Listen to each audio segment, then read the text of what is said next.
Is obesity a choice? That's what I'm here to find out today. I don't think it's like a magical button, but I think it's passive little decisions that people make. But I'd love to hear from a science-based perspective if that's the case, if it's not the case. So today, what we got coming in is we got a video by Jeff Nippard we're going to check out. Is obesity a choice? This is a tough question. It is, from and a lot of people seem to think about it something like this, where you have an obese button on the left and a not obese button on the right. And anyone who is currently obese is obese because they made a conscious decision to press the obese button. But I don't think that's how it works. I mean, for starters, if you selected 100 people at random and gave them the option, my guess is that almost every one of them would press the not obese button. People know about the potential health risks and social stigma that can come with being obese, so virtually no one would consciously choose to be obese in this simplistic sense. But maybe it looks something more like this, where you have this lifelong, continuous series of choices to pick certain foods over others, like whether to... See, that's what I think it is. I think personally, I think it's just people don't understand what they're eating a lot of times. I know I never did. I was raised in a household that never necessarily understood the value of food and expenditure and stuff. So order fried chicken or grilled chicken, regular Coke or Diet Coke, a small fries or supersized fries, and certain behaviors over others, like whether to get up and exercise or stay on the couch. And over time, maybe it's the cumulative effect of these many individual choices that causes someone to become obese. I do think this is a bit closer to reality. However, even this analogy is still very incomplete. Consider this graph taken from a 1990 study where 24 subjects were overfed by 1,000 calories per day for 100 days, or just over 3 months. All the subjects were under 24/7 supervision by the research staff. 1,000 extra a day? They were actually following the protocol. Each one of these bars represents a single person, and the height of the bar represents how much weight they gained in response to the same 1,000 calorie surplus. This person, over here on the left, only gained an extra 10 pounds, while this person, over here on the right, gained an extra 30 pounds while eating the same 1,000 calories extra per day. This could be due to... I mean, that's got to be from like calorically, like how much energy you actually burn, how much muscle you have. Number of factors, but a big one is genetic differences in metabolism. Looking at this later study from 2018, we can see that just like there are large differences in weight gain, there are also large differences in how many calories people burn at rest. Just sitting on the couch, doing nothing at all, this lucky person over here burns about 150 calories more than metabolic equations predict, and this person on the left would burn 250 calories less than metabolic equations. So that's like 400 extra like from the extremes, it's like 400 extra calories that you could eat a day for free. In other words, if none of these people exercised at all, this person would still burn about 400 calories more per day than this person. So going back to the buttons, a small fries from McDonald's has about 200 calories, and a supersized fries has about 600 calories. All else being equal, that's a 400 calorie surplus if you choose to supersize. But this person always take the also supersize. burns 400 calories more. So through no action of their own, they could choose to supersize every time, and their net... I mean, that is like a nice bonus, but 400 extra calories isn't like... I mean, it is a nice bonus. It's just like not life-changing, you know? I think people just eat too much and don't understand. Caloric balance would be exactly the same as this other person who chooses the small fries. But this only considers resting energy expenditure, the number of calories you burn at rest. People also burn calories through exercise, the thermic effect of food, and something called non-exercise activity thermogenesis, or NEAT. And the NEAT component of metabolism can vary dramatically between individuals, even more than resting energy expenditure. NEAT refers to the calories you burn from daily activities that aren't actual exercise, so stuff like fidgeting, tapping your feet, etc. And even though you can somewhat modify your NEAT levels by making an extra effort to move around a bit more throughout the day, NEAT is still largely subconsciously regulated in the brain, and it's dynamic. So if you have a genetic predisposition for low NEAT, you aren't very hyperactive, and you don't fidget much, and let's say you tried to force yourself to fidget more, in many cases, your brain would simply find a way to lower NEAT someplace else. So NEAT is, to a significant degree, outside of your control. That's like, I know I did this sometimes. My brother did this a lot, where you like move your leg up and down really fast, and you just sit there at the table, and your leg's just like, you know, and then someone's like, stop it. That would be a really good, a good kind of point of view in terms of, if you do that, you're burning more energy, funny enough. And it can differ enormously between individuals. This study from Levine and colleagues overfed participants by 1,000 calories per day for 8 weeks, and found that NEAT levels ranged from -98, they actually moved around less, to plus 692 Wow. calories per day. This means that while both of these Wow. subjects ate an extra 1,000 calories per day, this person quite literally fidgeted off about 700 of those extra 1,000, Wow. while this That's person so much. actually fidgeted less, meaning their body had to deal with all those extra 1,000 calories eaten plus a little more. Wow. So clearly, anyone who's been genetically blessed with a high resting metabolic rate and high NEAT levels can choose to press the junk food button many more times Yeah. and still maintain a lower body weight That's compared to 1,000 someone calories. who's not as metabolically gifted. And this matches with our everyday experience. We all know someone who can eat whatever they want and remain almost inexplicably thin, and we all know someone who's tried every diet book on the shelf, yet remains overweight. Now, most people would be quick to praise the thin person for their discipline and critique the overweight person for simply Yeah. lacking willpower Yeah. and making the wrong choices, not realizing the many baseline genetic factors that could be making it very easy for the thin person to stay thin and making it very hard for the overweight person to lose any weight at all. But that's just metabolism. There's another big factor here, which is hunger. Research also shows that some people simply experience more hunger than others in response to dieting. Some people feel like they're constantly fighting their body's urge to eat more, while others feel more normal hunger, where it's Yeah. low after meals and picks up as it gets closer to mealtime. Just consider this hunger study from That's definitely me. Like, I feel like every time I'm trying to cut, I feel like for me, my body's like, eat more food, you know? So I've always cut to a point, and then that little sensation in my brain has been like just egging me on to keep eating a little bit there, a little bit here. And all that little extra eating is like 200, 300, 400 calories, which just cut my cut. So I'm like actually not losing weight anymore. And then I end up just like staying neutral. And I'm like, why am I not losing weight? As I've gotten older, I've tracked more to try and combat that. So I'm like using logic instead of my feeling. 2013, which looked at the difference between eating a high-fat meal and a low-fat meal. Now, it turns out both the high-fat meal and the low-fat meal were able to suppress hunger very well on average. However, when that average trend was split up into individual subjects, you suddenly see this huge disparity between individuals. Some people were still quite hungry after eating the meal, others felt very full. And since hunger is what naturally drives food intake for most people, we once again see that someone who still feels very hungry after a meal will have a harder time stopping compared to someone who feels full. So we've covered two genetic factors explaining why weight gain happens to some people Metabolism more hunger. easily than others, even given the same food and exercise choices. But there are still so many other biological factors that can play a role, such as whether or not you take certain medications that can increase appetite and water retention. There are also neuroendocrine conditions that can impact weight gain through hormones and metabolism. Okay. Then there's pregnancy and menopause, which have hormonal and metabolic impacts, and physical disabilities, which makes burning calories through NEAT and exercise more challenging. Now, of course, all of this doesn't mean that calories in, calories out only works for some people. It is a simple fact that obesity results from eating more calories than you burn, and tightly controlled metabolic wart experiments repeatedly confirm that caloric intake is the driver of both fat loss and fat gain. So this means that anyone who is obese got obese eating in a sustained caloric surplus over time.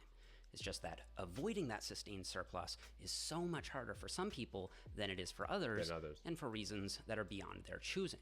And this is why I think it's incorrect Oh, interesting. Oh, I'm going to let it finish. to reduce all of these factors down to a simple choice to be obese or not. Because if that were the case, why would obesity rates suddenly start trending up in the 1970s? Did people just suddenly start choosing to be obese? Or is there yet another layer to this? I personally, like, it's interesting to see, because if you ate at like 200, 400 extra calories per day, like, people gain weight. And usually people associate that in my own life with like getting older. They're like, oh, I'm getting older, it's so much harder for me. It's like, well, you're probably just moving around less. Like, you don't got gym class, you're not walking around with your friends, you're not doing a bunch of activity you were doing otherwise. And for me, I've always found it easier to increase the activity I'm doing. So it's like, how can I move more? Like, if I want to watch 2 hours of TV, what if I was watching 2 hours of TV while I'm on like a bicycle or a treadmill, or, you know, I like the air assault because I'm moving my arms and stuff. But I really think that in this basically in this period, what he's going to say next, I think it's more or less that, yes, there's fast food. It's more readily available. It's cheap, but it's also very calorically dense. If I go to, I'm from Canada, so if I go to Tim Hortons, right? I go to Tim Hortons, I get like a breakfast bagel, like a belt. If I get breakfast wrap, which has like sausage, bacon, ham, right, and then the wrap. I used to get like a bagel also, and sometimes a coffee, and then I would also throw in sometimes for funsies a little apple fritter. And when I looked at that, like now when I look at that, I'm like, oh my god, that was like 1,500 calories. That's almost my full day of cutting. Not quite. I get like 1,800, but like that's that's a lot of food. And I used to eat that and then go play sports and then be active in the day, work out, all this other stuff, and I'd be relatively like stable. My injury would dip, but that's I could see if somebody wasn't exercising at all, was doing the same thing I was doing, you would just gain weight so rapidly. Well, no.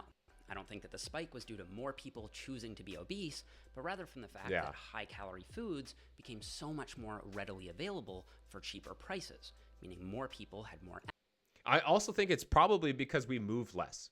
Like I think we've concentrated into big city centers more and more and more as years have progressed, as technology has progressed, as opportunity has progressed, and it's likely that we're moving less and there's better, delicious tasting food that is more calorically dense that we didn't have to work hard to get. Like we're not harvesting in gardens. Access to delicious, highly processed, high-calorie foods.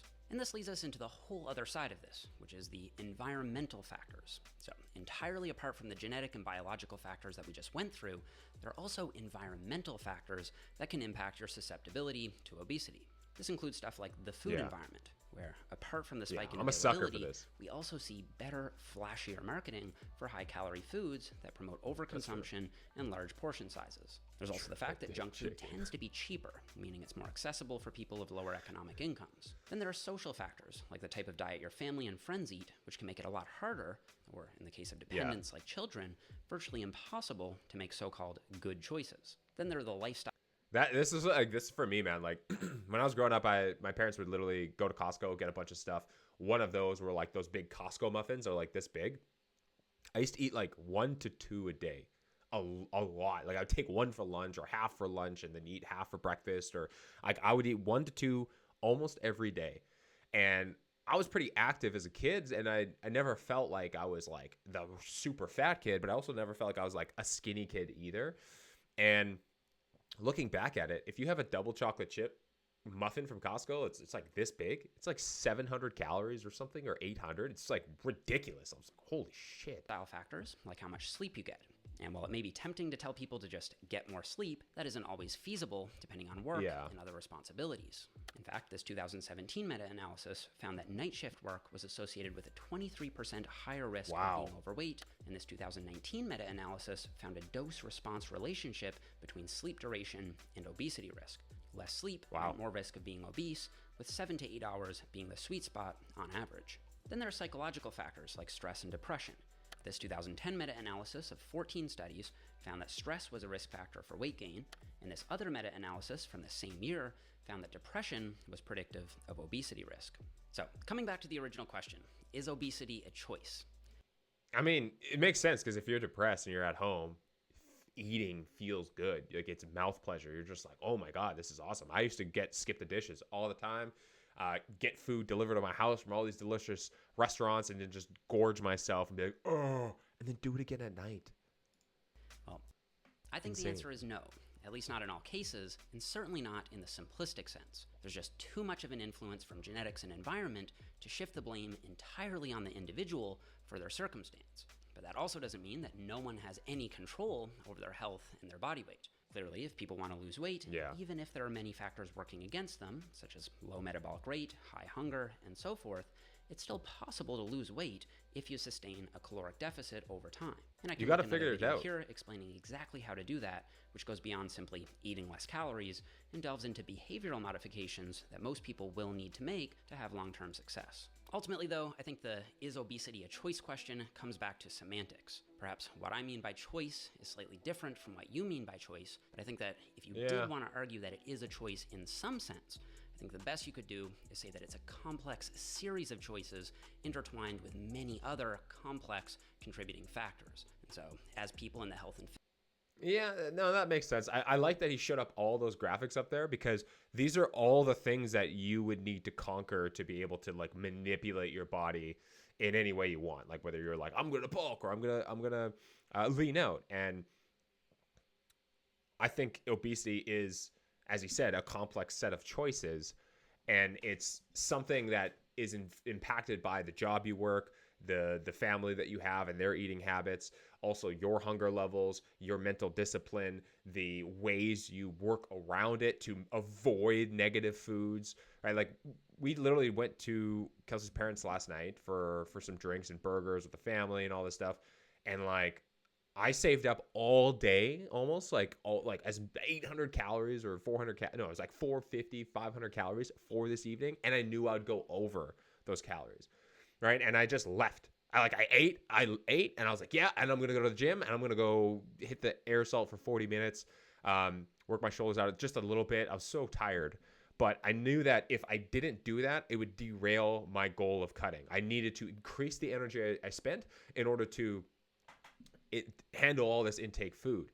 And I think we're not taught the ways to do this. Nobody's taught like, look, these are all the factors you're going to deal with. Here's how to tackle them one by one by one.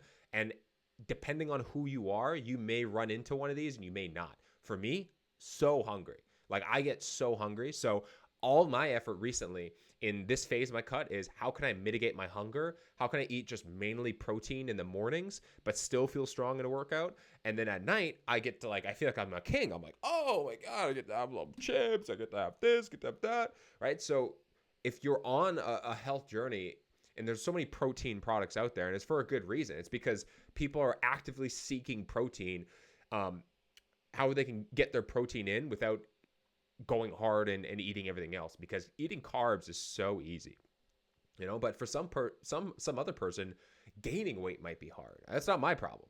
My problem is always cutting. So I like that he said that it's a complex set of choices. Fitness space, I think we should make an effort to be more understanding of these factors and more compassionate toward people who are struggling, rather than making assumptions about their choices and their characteristics. And then instead of blaming them for their circumstance, instead focus on pointing them in the right direction with good, sustainable nutrition advice when they ask for it. Now, I want to give a quick shout out to Dr. Mike Israetel for the button analogy. That's true. I first heard that from him, and I feel like I was brought up with like a tough like sports coach, basically. So like that's my approach for a lot of things. It's like, get the fuck over it. Like, I don't know. Like for me, it helps me. But I realize that it doesn't help everybody. And sometimes like even like with my parents and stuff, like I've been too hard on them. My dad, he's good about it. But like my mom, like she doesn't like handling that kind of confrontation when I just like cast the blame on somebody else. But for me, I feel like if you're somebody who wants to improve your life, you just have to take responsibility. You have to say, look, I'm in this scenario because of my choices and where I am. There may be other things like medications and hormonal factors that are decreasing your ability to, let's say, lose weight or increasing your ability to gain weight. But you have to look at the things that are in your life and just say, okay, just this one frame. You just have to look and say, does doing this habit or eating this thing move me closer to my goal or farther away? Because what tends to happen is there may be some hormonal things that occur or diagnoses or medications or whatever, and then people throw the towel in completely and they're like, fuck it, I'm just going to eat the chips. I'm going to eat the chocolate. I'm not going to track shit. I'm not going to eat my protein. I'm not going to lift weights. I'm barely going to move. And then you're like, well, why are you this way? They're like, oh, this medication or this thing that happened to me. And I think that does a very big disservice to yourself and to those around you, because now you can't have a good conversation around what would actually help you in the long term, right? But I think it is important to actually isolate that as a variable and then just try to be like, okay, well, let's fix everything else and then see if that fixes the issue. Because I know for me, I helped my mom learn how to track calories and things. And one thing I was continually seeing with hers was just that she wasn't hitting her protein, and she had a lot of fats and carbs, even though she was under her calories. She'd be under her calories that we assigned per day, but she also broke her hip, so she wasn't moving a lot. So she's not burning very much energy either. So it's very tricky. It's almost like in those scenarios, I was like, oh, okay, like you almost just want to eat protein. Like if you couldn't move or whatever, you almost basically want to move protein. And if you can't move your legs, but you can move your arms, you're going to want to do that a lot. thought it was great. And I'll also go ahead and link all the articles that I referenced in this video down below. And before we go, I want to thank Skillshare for sponsoring this video. Skillshare is an online learning community that has thousands of classes for people looking to step up their creative game, whether that be learning about video editing or photography, marketing, business, and everything in between.